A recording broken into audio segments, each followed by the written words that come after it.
So Man United, easy does it against Everton Football Club. Coach, you watched this game. United managing to beat Everton by 3-1.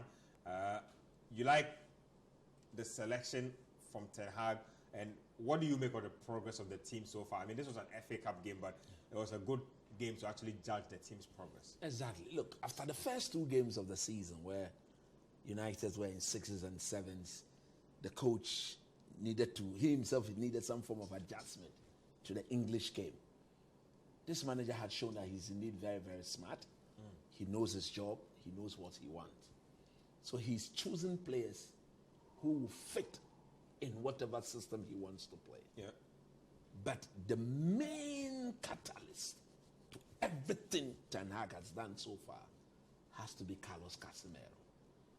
United, after the retirement of Paul Scholes and then Michael Carrick, went close to 5-6 seasons without a proper DM. They depended on the Fred McTominay to McFred combo. We complained bitterly. The very moment they decide to go and bring a specialist in that role, I will not say arguably, the best in the business.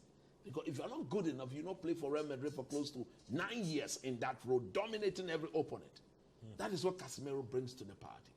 He stabilized the midfield. He's allowed players with attacking instinct to go and flourish and do their job. Bruno Fernandes hardly chases the ball back because he knows he needs to be in the opponent's 10. The pass will come. There are people who are in charge. Eriksen will pick the pass.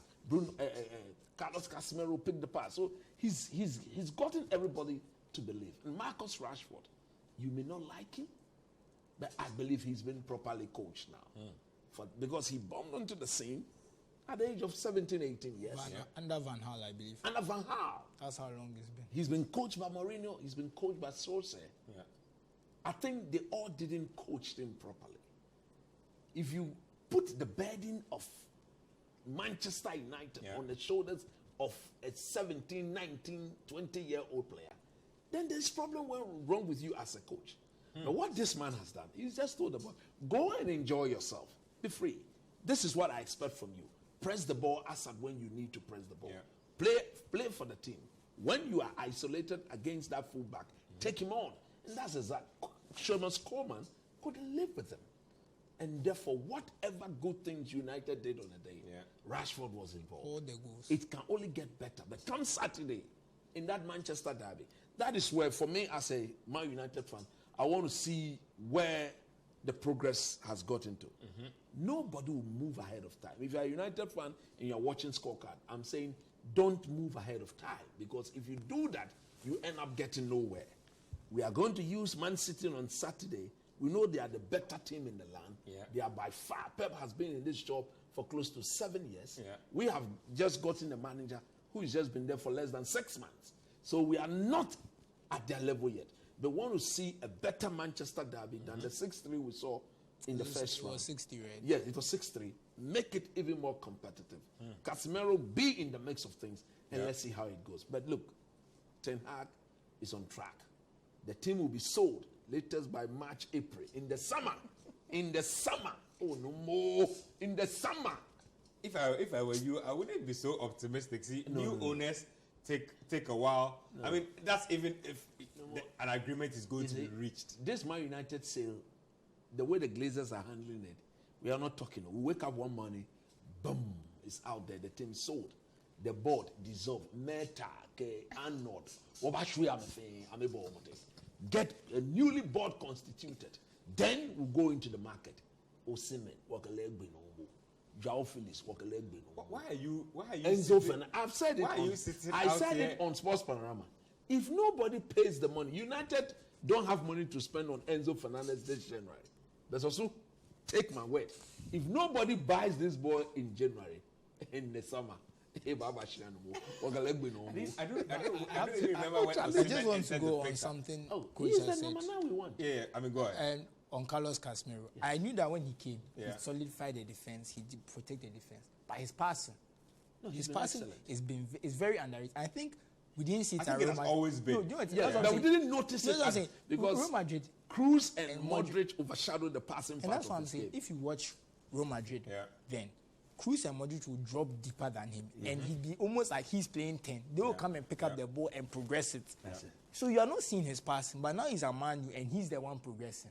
The range of passing he showed is surprising. It's brilliant. This is someone we watch very regularly, and it's I watch Real Madrid games, so I'm not too surprised.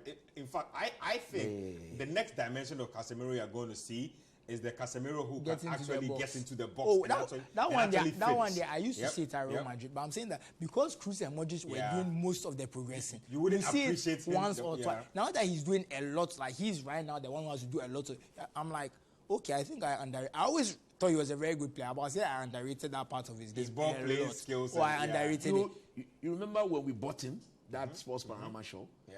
The description I gave to him?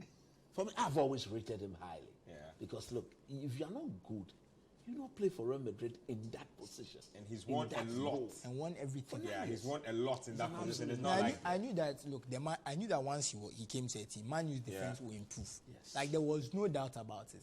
But the fact is, the things that Fred and McTominay couldn't do, he's doing it with cheeky ease. Honestly, and that's why he can play with Eriksen, because Eriksen has no defensive instincts. Yep. But Casemiro is doing the work of two people. He's everywhere. As someone said, they are watching a Man U game and they see the other team counting. They say they count for 5 seconds.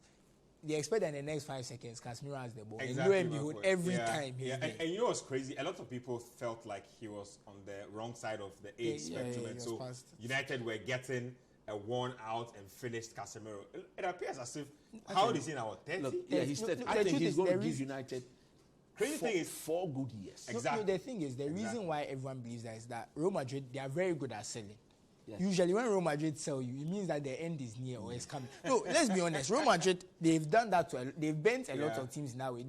They'll get a lot of money for their player. Yeah. And by the time you see the person who's playing for the other Chelsea team, is paying them back in Eden Hazard. And so that's a good one. That's a good one. That's the reverse. That's their own private payback. I have to say, in a way, I think Real Madrid are lucky Hazard didn't work out. Because if Hazard had worked out, I don't think we'd be seeing the Vinicius you are seeing today. Yeah. So it was a blessing in disguise. Yeah, there's always a blessing somewhere where somebody thinks that they've been slighted.